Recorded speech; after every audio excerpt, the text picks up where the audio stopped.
Good morning, guys. Wow.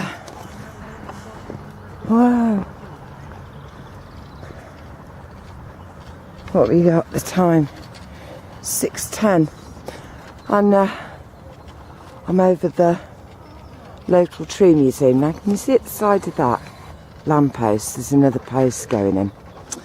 Yes, they're installing those listening, observing, tittle-tattle lampposts. Oh, it's funny, isn't it? Apparently, these lampposts can hear everything you're saying and take video and all the rest of it.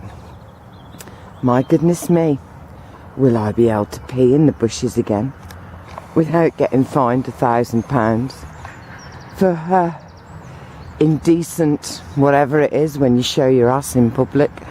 It's really funny, isn't it, how something which is God-given and who we are and what we are, our naked bodies, can be called things like indecent. But hey-ho, people just have a different mindset, I think. Mine's a bit different. Look at you. You are gorgeous, son. Oh. Anyway, today's a very quick video because I have to go and babysit. I don't actually have to go and do it. I've chosen to do it. So I need to go to Catherine's, and they're both at work, or will be. Catherine's already at work. She does like is it called a nightmare shift or something? Which starts at 4 o'clock in the morning and finishes at 9. And her partner's going off to his work at 7. So I'm going to be with the 6 children and give them their breakfast, and then walk them to school. And they have quite a walk. It's about a half-hour walk. So I thought I'd better bring the girlies out early and do a little video. Not much of a one. Really a catch-up more than anything. Now, can you see how many pigeons there are now? Isn't that absolutely wonderful? We are one, we are one, we are one. And we've got the man bringing his bread, which is great. Yes, lovely. I'm going to take my boots off here because look, guys, they are still on my feet.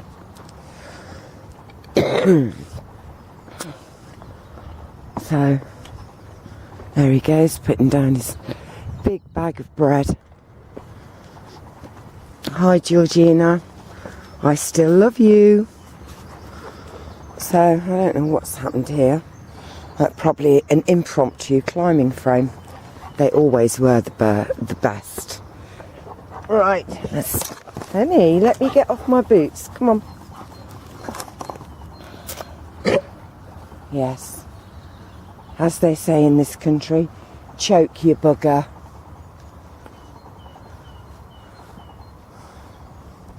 Right. Hey, hey, hey. I'm probably just going to go for a walk up and down here and leave my bag there, actually. Because I haven't got long at all. Bring your ball. Go on. Yesterday, I had such a lovely day. Honestly, such a lovely day. There were so many synchronicities, including one on YouTube, which was wonderful. By Slow-Bo Motion. I hope that's your name. Because the other way is Slobber Motion. Well, it could be pronounced any way you like, really, couldn't it? Who put down about me being sprightly. Now, this is quite unbelievable, because in the second book that I am Still halfway through writing. There is a character, the main character in the book is based on me, and I am called Sprightly. So that was like fantastic, and it was a day of messages. Do you understand what I mean? A day of being told things, and just me thinking, do you ever think that? Look, we got something here hanging. Oh, where are you?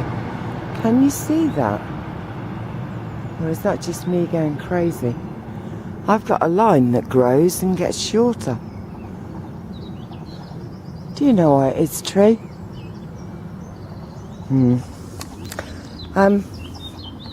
So thank you for that. And that's kind of made me think about, you're tempted to run round like they did in The Life of Brian. I don't know if you ever saw that film by Monty Python. Oh my, it was funny. I don't know if it still is funny actually, because I did watch it. Oh God, it's got to be 30 years ago, 40 years ago, I don't know.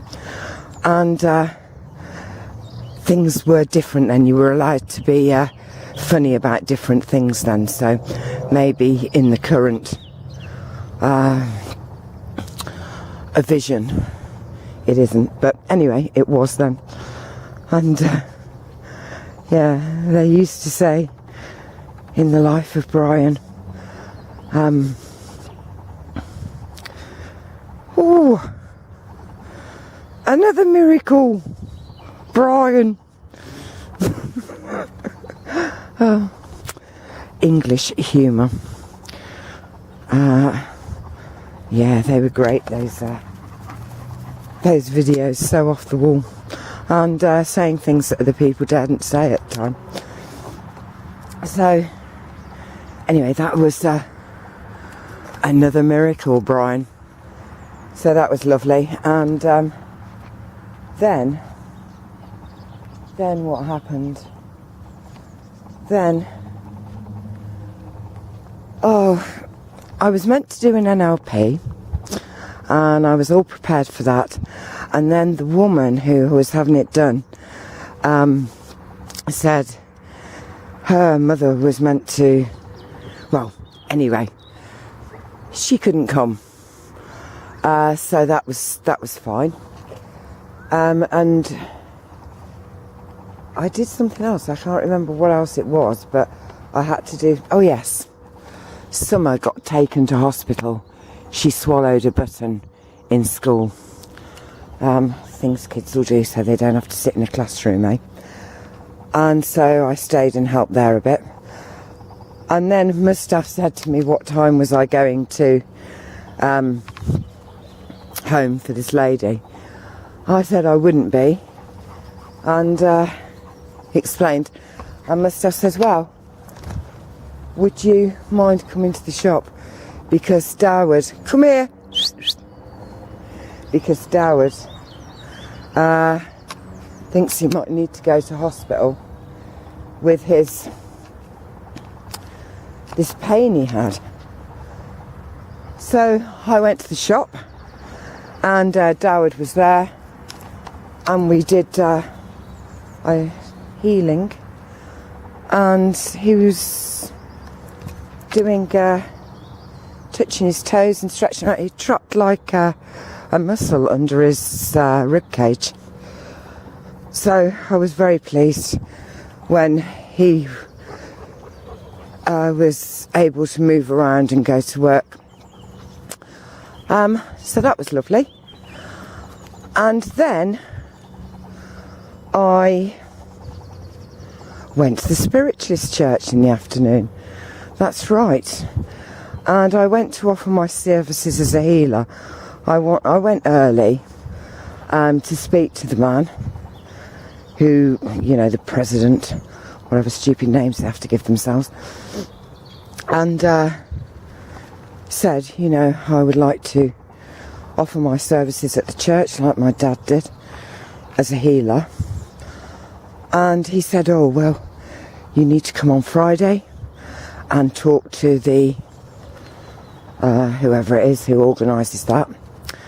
So I was then sort of for 20 minutes just sitting on my own in this room, because you know, sometimes we imagine we're going to have this great debate and it's just kind of, oh no, you come along then and that's it. So I sat there and I really began to focus. I was sitting in the room that we were going to hold the service, and I sat focusing my intention and attention on my breathing and on love.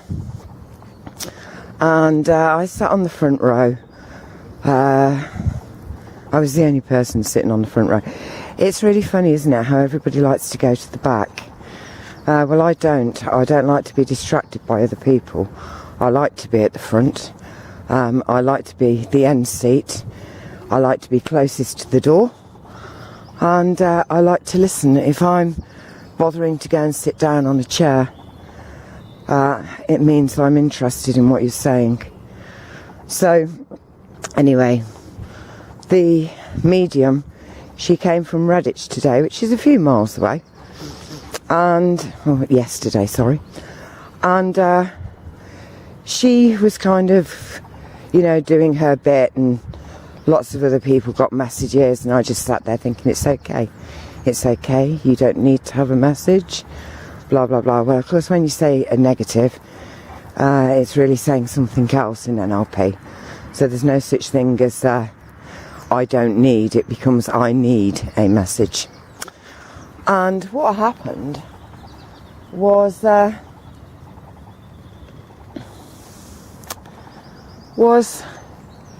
she'd done all of that. There's a bee, for those who don't see bees very often. A great big fat. It says, how dare you call me fat?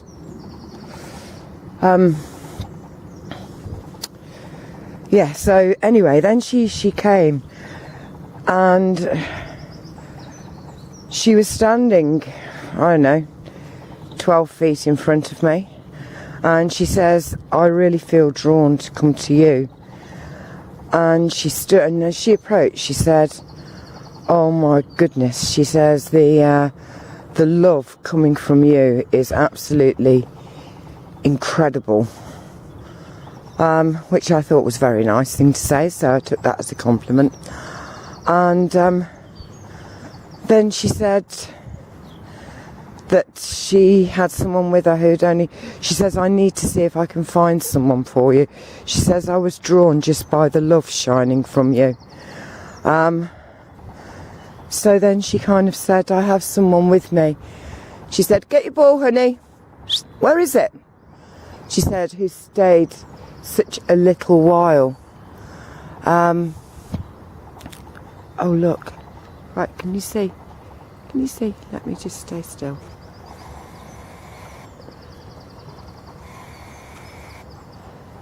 There we go. Oh, it's by my bag.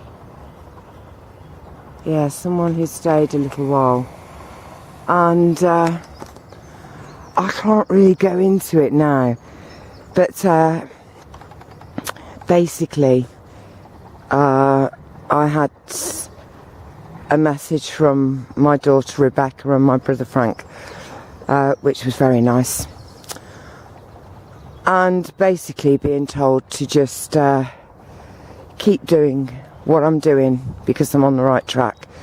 So, I mean, God knows which one it is, because I'm doing loads of stuff.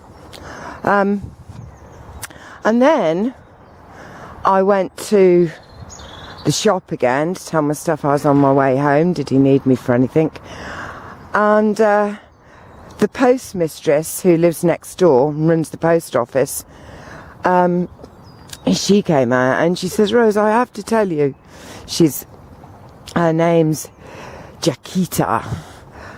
She's lovely. And she says, Rose, I have to tell you, I don't know what it is you're doing. You look great. You are getting younger and younger. So I thought that was really nice. We are one, we are one, we are one. Hoo-hoo. And then I had contact with all my children who all told me they love me. My mother. Guys, it was a lovely day. An absolutely beautiful day. And a day where I felt my value. And I'm telling you, when you feel that value inside and you feel as warm as crumpets on a fire, you know, inside, it's lovely. It's lovely. You know, the times I used to wear the power suits and the hairdos and the nails, and I never did fake nails, but you know, the nail all filed so that you can't pick anything up and whatever. You know, if some, oh, look at that. Now that actually, that hurt because it between my toes. You know, those days, for someone to say, oh, I like your suit, and for you to say, oh yeah, thank you, I got it from Jane Norman, you know, oh, it was really good, only £85, you know, bullshit. It was good, £85, yeah, right. To be told it's about you, not your suit, not the way you dress, not the way you walk. Well, it is the way you walk, because you're walking your talk. And that was amazing. Right, I need to check the time because I have to be somewhere. 6:27. Ooh, time for me to go, really. Anyway, I just wanted you to know that I had the most fantastic day. I absolutely loved my day yesterday. And I'm going to love my day today as well. And maybe next time I'm out walking with you, I'll tell you a bit more about the Spiritualist Church. And the message I got. I don't know what bird that is, but it says it's me.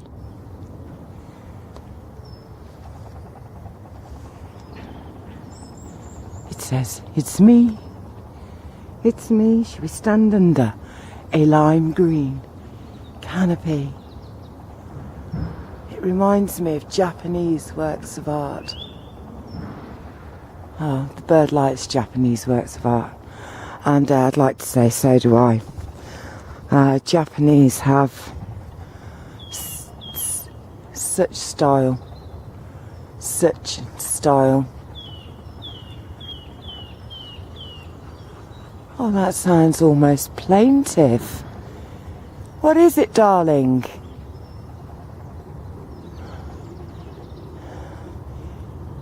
What is it, my love? I mean, that, for example, is, oh, I don't know. We just have Japanese culture kind of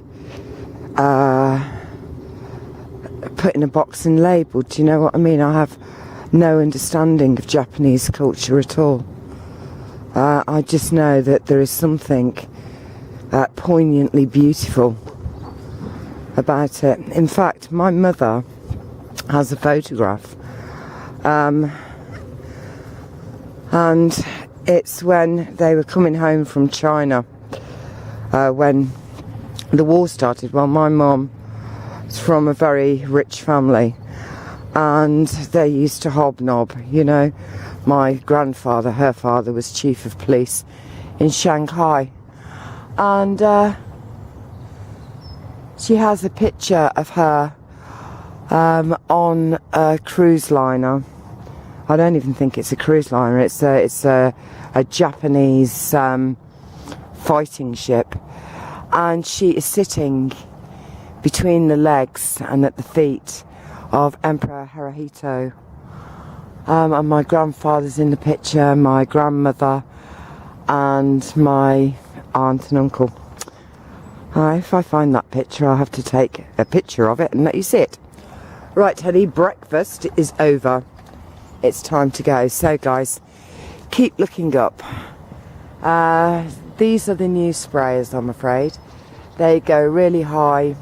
They let out this aerosol mist which covers everything, and by the time people get up, they'll look up and say, oh, it's a nice sky, a bit misty. And it's been done by 1,000 aeroplanes before you even open your eyes. Right, however, I'm not going to focus on that.